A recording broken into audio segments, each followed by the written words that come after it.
April 22nd, 1945, 11:47 p.m. The Führer bunker, Berlin.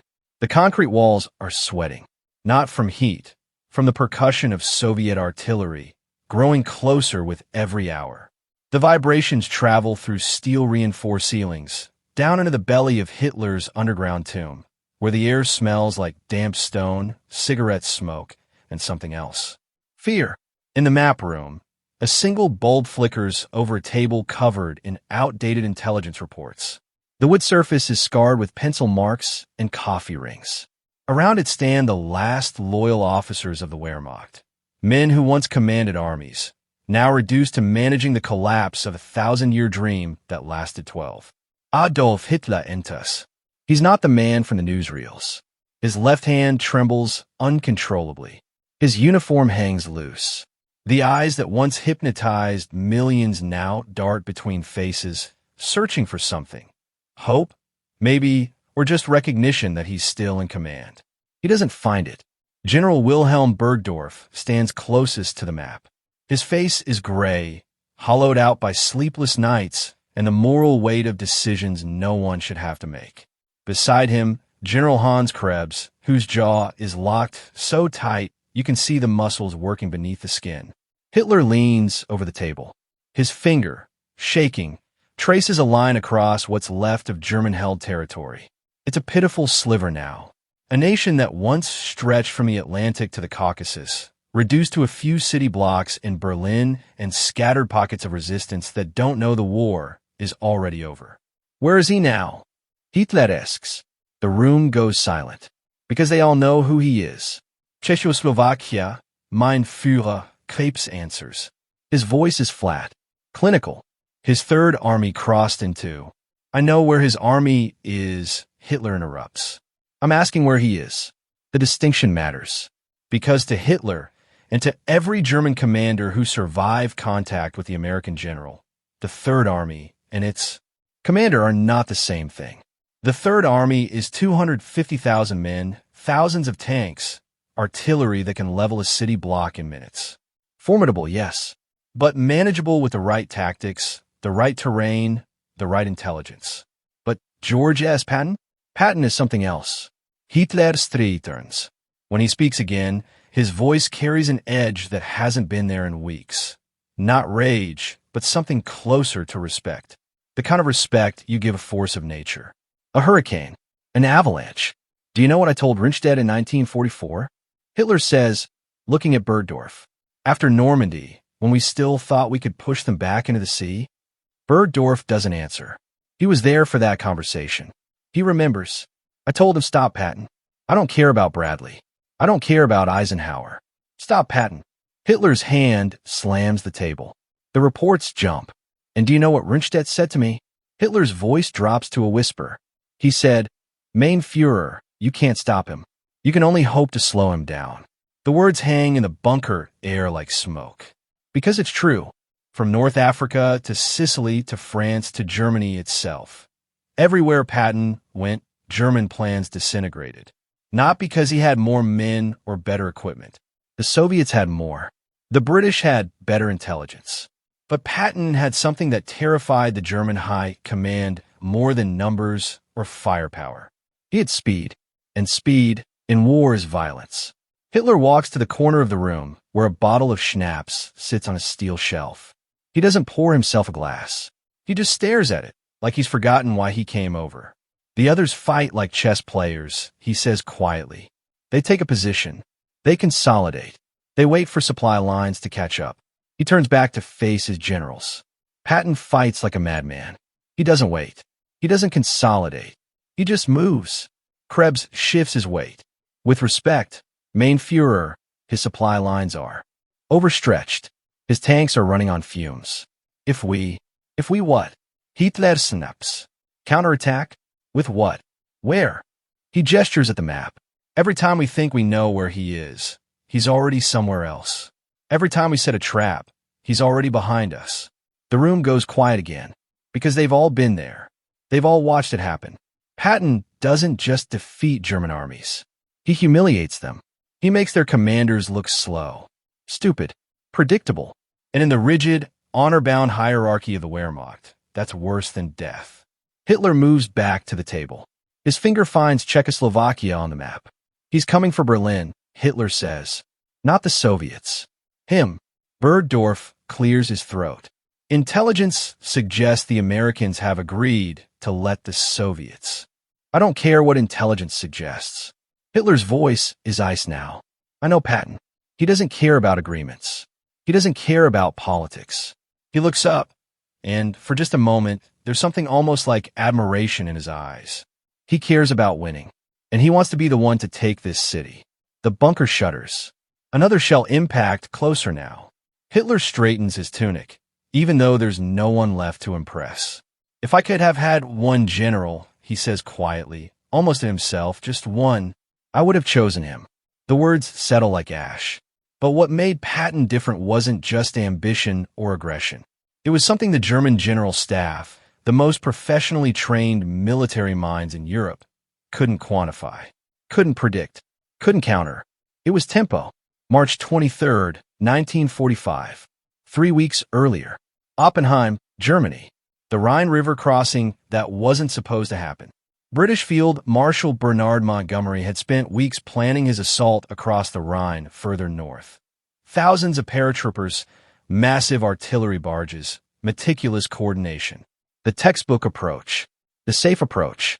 While Montgomery planned, Patton moved. His Third Army hit the Rhine at Oppenheim with almost no preparation. No massive build-up. No warning. Just assault boats in the dark and men who'd been told one thing by their commander. Don't stop. By the time German command realized what was happening, Patton had 6 divisions across. By the time they could organize a response, he had 12. By the time Montgomery's meticulously planned operation launched, Patton called him on a radio with a message designed to cut deep. We're across. Without the benefit of aerial bombardment, ground smoke, or any other fanfare. The subtext was clear. While you were planning, I was winning. Back in the Führer bunker, Hitler knows this story. Every German officer knows this story. It's been circulating through command posts like a ghost story, whispered between men who've seen their defensive positions evaporate before they could even man them. General Bergdorf finally speaks. The Soviets are 3 kilometers from the Reichstag. The Americans are still. The Americans are wherever Patton wants them to be, Hitler interrupts. He's pacing now, the tremor in his hand more pronounced. Do you understand what I'm saying? It's not about distance. It's not about logistics. He stops, turns. It's about will. And that man has more will in his little finger than I have in my entire Eastern Front. It's a stunning admission. From a man who prided himself on willpower, on bending reality through sheer force of personality. But Patton is different, because Patton doesn't just believe he can win. He believes he's already won. Every battle is just a formality, a foregone conclusion, and somehow, impossibly, that belief becomes contagious. It spreads through his Third Army like electricity, turning ordinary soldiers into men who'll drive through the night without sleep, attack without air support, advance without knowing what's in front of them. All because their commander told them to. And they believe him when he says it'll work. December 19th, 1944. 4 months earlier. Bastogne. The German offensive through the Ardennes. Hitler's last gamble, his final throw of the dice, had caught the Allies completely off guard. Entire American divisions were surrounded. The 101st Airborne was trapped in Bastogne, encircled by German armor, running out of ammunition and medical supplies. The weather was impossible. Snow, fog, zero visibility. Air support grounded. Every conventional military assessment said relief would take a week. Maybe more. Eisenhower called an emergency meeting of his commanders. The question was simple. Who can get to Bastogne fastest? Patton stood up. I can be there in 48 hours. The room went silent. Because Patton's Third Army was 90 miles away, engaged in its own offensive, pointing in the completely wrong direction. To reach Bastogne meant disengaging from combat, turning 6 divisions 90 degrees, and attacking through the worst winter conditions Europe had seen in decades. Logistics officers calculated it would take a week just to plan such a maneuver. Patton did it in 2 days. His Third Army pivoted like a door on hinges. 250,000 men, thousands of vehicles, all changing directions simultaneously, moving through ice and snow and darkness. Units that should have taken hours to coordinate were moving in minutes.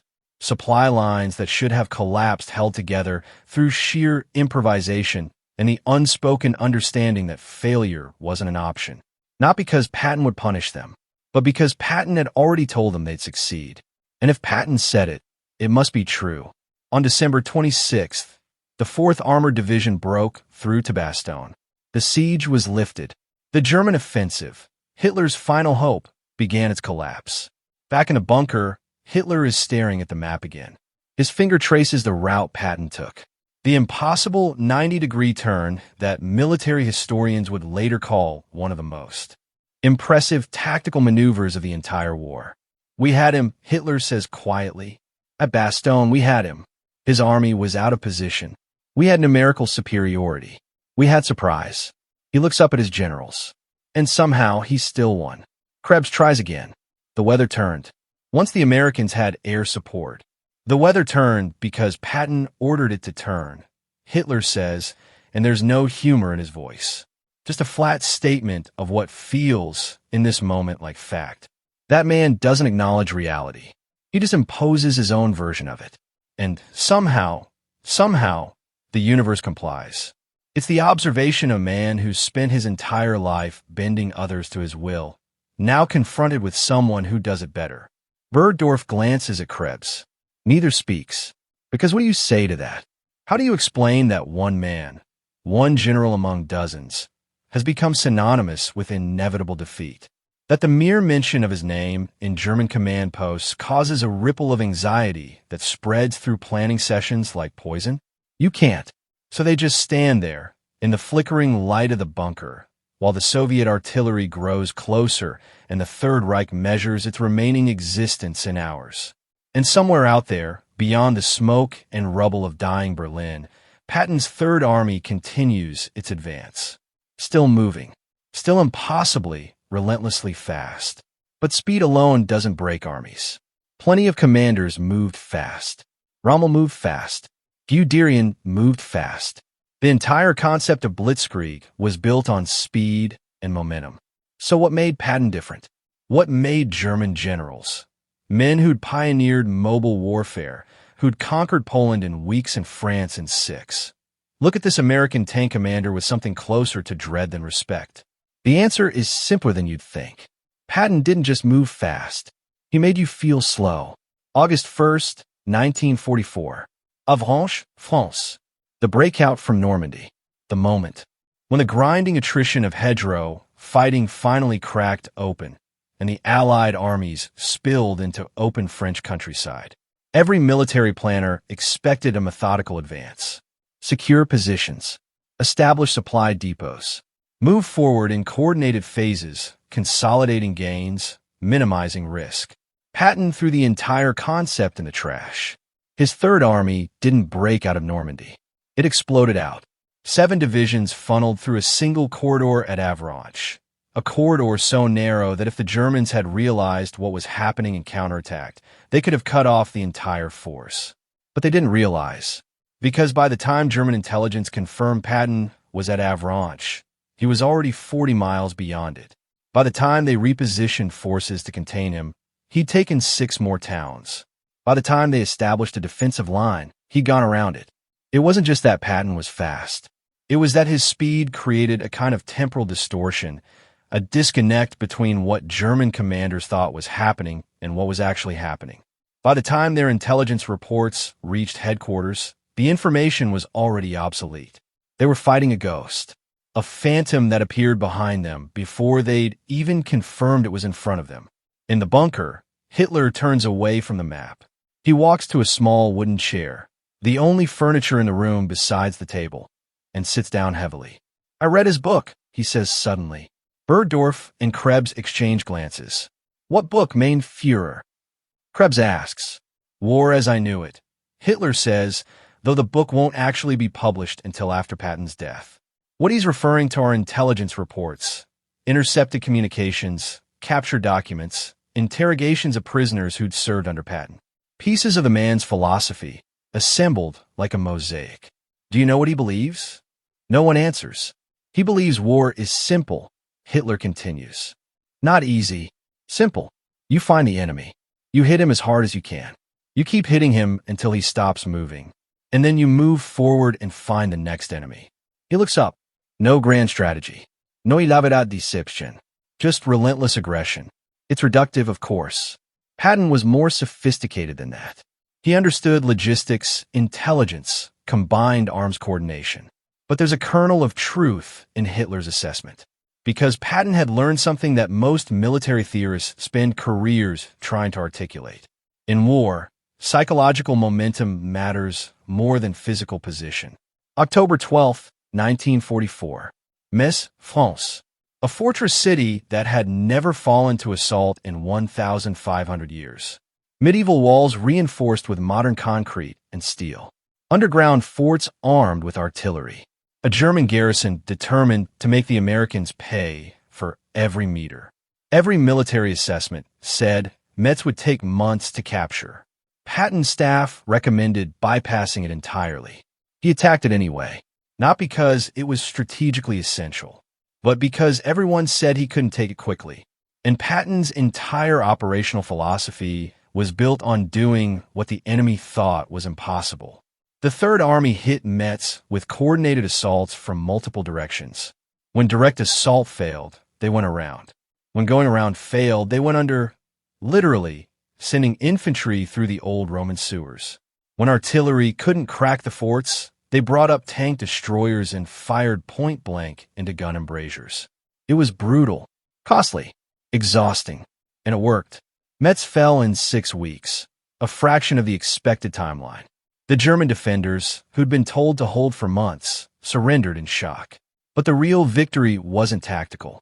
It was psychological, because every other German garrison in Patton's path heard what happened at Metz. They heard that the impregnable fortress fell. They heard that the Americans didn't slow down, didn't stop, didn't even pause to celebrate before moving forward. And a thought began to form in the minds of German soldiers from the Rhine to Czechoslovakia. If Metz couldn't stop him, what chance do we have? Back in the bunker, Bergdorf finally speaks. He's a showman, a glory hound. Half of what he does is for the cameras. Hitler's head snaps up, and the other half, silence. The other half, Hitler continues, standing now, is what wins wars. He moves back to the table, both hands flat on the surface. You think I don't understand showmanship? You think I don't know the power of perception? His voice rises. I built an empire on it. I made Germany believe we were unstoppable. And for a while, we were unstoppable because everyone, including us, believed it. He slams the table again, harder this time. And now he's doing the same thing. Except his army actually is unstoppable. His tanks actually do keep coming. His soldiers actually believe they can't lose. Hitler's breathing is ragged now. Do you understand what that means? It means he's turned belief into a weapon, and there is no defense against it. None. The bunker shudders. Dust falls from the ceiling. The Soviet artillery is close enough now that you can hear individual impacts, distinct sounds, no longer a distant rumble, but an immediate threat. Krebs checks his watch. Mein Führer, we should consider. I'm not finished, Hitler says quietly. And in the heavy silence that follows, every man in that room understands something they've been avoiding for weeks. This isn't a military briefing anymore. This is a confession, an admission from a man who conquered a continent that he's finally met someone he can't outthink, outmaneuver, or outlast. Someone who turns speed into terror, aggression into inevitability, momentum into a kind of destiny that feels, even to rational men in an underground bunker, impossible to resist. April 23, 1945. 12:34 a.m. The conversation has gone on for nearly an hour now, looping back on itself, circling the same uncomfortable truth from different angles. The generals have stopped trying to redirect Hitler's focus to the Soviets, to the collapsing fronts, to the emergency evacuation plans that everyone knows he'll never approve. Because this isn't really about military strategy anymore. This is about recognition. The recognition that passes between two competitors when one finally acknowledges the other's superiority, even if they've never met. Even if one is about to die in a bunker while the other drives a tank across what's left of his empire. Hitler sits again. The tremor in his hand has spread to his entire arm now. He clasps his hands together to stop it, but that just makes his shoulders shake instead. "Do you know what our soldiers call him?" he asks. Bergdorf nods slowly. "Der Bluthund," the bloodhound. But there are other names, too, whispered in field hospitals and prisoner camps. Der Verrückt, the madman. Der Unstoppbar, the unstoppable. Names that carry a weight beyond translation, because they're not just descriptions. They're warnings. Hitler almost smiles. When our men see his tanks coming, half of them surrender without firing a shot. Do you know why? No one answers because they all know why. Because they've heard the stories, Hitler continues. They've heard what happened to the divisions that tried to make a stand. They've heard about the encirclements at Falaise, the breakthrough at Avranches, the relief of Bastogne. He pauses. They've heard that fighting Patton doesn't just mean losing. It means being destroyed so completely that your unit designation gets erased from the order of battle. It's true. Entire German divisions, formations that had fought since Poland, since France, since the Eastern Front, simply ceased to exist after contact with Patton's Third Army. Not retreated, not reorganized, ceased to exist. Their remnants absorbed into other units there. History's reduced to footnotes in after-action reports filed by men who didn't survive to read them. January 29th, 1945. 3 months earlier. Houffalize, Belgium. The final closure of the Bulge Pocket. Patton's Third Army attacking from the south, the First Army from the north, squeezing the last remnants of Hitler's winter offensive in a vice that tightened hourly. German commanders requested permission to withdraw, to save what they could, to live to fight another day. Hitler refused, ordered them to hold. Patton didn't give them the choice. His armor didn't stop for prisoners, didn't slow down to secure rear areas, just kept pushing forward, leaving bypassed German units to surrender to the infantry following behind, if they were lucky. If they weren't, they stayed in position until they ran out of ammunition, then food, then hope. The Wehrmacht lost 100,000 men in the Bulge. Killed, wounded, captured. Entire divisions reduced to combat ineffective status in a matter of weeks. And through it all, Patton never stopped moving forward. Because stopping meant giving the enemy time to think. Time to regroup. Time to realize that maybe, possibly, they could still win. And Patton never, ever gave them that time. Back in the bunker, Hitler stands again. He can't seem to stay still. Can't seem to find a position that's comfortable, even though comfort stopped being relevant days ago. "I made a mistake," he says suddenly. The generals freeze. Because Hitler doesn't admit mistakes, doesn't acknowledge failure. His entire leadership philosophy is built on projecting absolute certainty, absolute conviction, even when, especially when, events prove him wrong. What mistake, mein Führer? Krebs asks carefully. Hitler turns to face them. "I thought the Americans were soft, undisciplined, that their democracy made them weak." He walks closer, and in the dim light, his face looks ancient, hollowed out. "I was wrong about that. Or at least, I was wrong about him." He moves to a filing cabinet in the corner, one of the few pieces of furniture that made it down into the bunker. Opens a drawer, pulls out a photograph. It's a reconnaissance photo, grainy and slightly out of focus, but clear enough. A man standing on top of a tank, binoculars raised, looking toward the camera, even though he can't possibly know he's being photographed. Tall, ramrod-straight posture, 2 revolvers on his hips, pearl-handled, according to intelligence reports, though you can't see that in the black and white image. General George S. Patton, Jr. Hitler stares at the photo for a long moment. "He should have been one of ours," he says quietly. Everything about him, the discipline, the aggression, the absolute conviction in his own superiority, the belief that willpower can overcome any obstacle. He looks up at Bergdorf. "He's more German than half my general staff." It's meant as a compliment, a recognition of shared values, shared philosophy. But it lands in the bunker like an accusation. Because if Patton embodies everything the Wehrmacht claimed to represent, speed, aggression, tactical brilliance, unshakable will, then what does it mean that he's destroying them? What does it mean that the army built on blitzkrieg is being beaten at its own game by a former cavalry officer who still wears riding boots and carries a riding crop?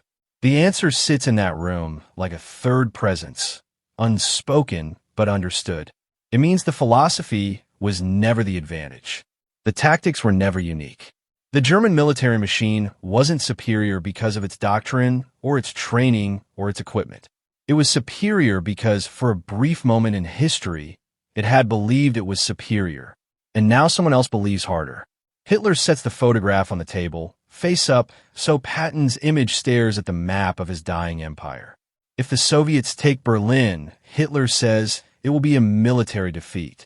Regrettable, but understandable. They have the numbers, the artillery, the rage of a nation we tried to enslave. He pauses. But if he takes Berlin, Hitler's voice drops to barely a whisper. If Patton takes this city, it won't be a military defeat. It will be proof that everything we believed about ourselves was a lie. The bunker shakes. Closer now, maybe 2 blocks away. Krebs moves toward the door. Mein Führer, we need to. Let them come, Hitler says. He's looking at the photograph, not at his generals. Let the Soviets take the city. Let them plant their flag on the Reichstag. At least then, I can tell myself we were overwhelmed by numbers, by circumstances. He picks up the photograph. Hold it at eye level. But I want you to remember something, he says to the room. When this is over, when they write the histories, when they try to explain how the greatest military force Europe has ever seen was destroyed in 5 years, he sets the photograph down gently. Tell them it wasn't the Soviets who broke the Wehrmacht spirit. It wasn't the British or the bombing or the winter in Russia. Hitler looks at each of his generals in turn. It was him, one man, one American general who refused to believe he could lose, who moved so fast we couldn't catch him, who hit so hard we couldn't recover, who turned our own doctrine against us and proved that belief, pure, unshakable belief, is the only weapon that matters. The room is silent except for the distant artillery. Hitler walks to the door, pauses with his hand on the frame. The war is over, he says without turning around. We lost at the moment Patton crossed into Germany. Everything since then has just been delay. He leaves. The door closes behind him with a hollow metallic sound. Burdorf and Krebs stand in the map room, staring at the photograph on the table, at the man who will never know about this conversation, who will never learn that in the final hours of the Third Reich, in a bunker beneath a dying city, the Führer of Nazi Germany spent his last moment of lucidity not cursing his enemies or rallying his followers, but acknowledging that he'd finally met someone he couldn't break, someone who embodied everything he claimed to value, but did it better, someone who turned speed into terror, aggression into art, and momentum into a force that felt, even to men who'd conquered nations, like destiny itself. 3 days later, Hitler would be dead.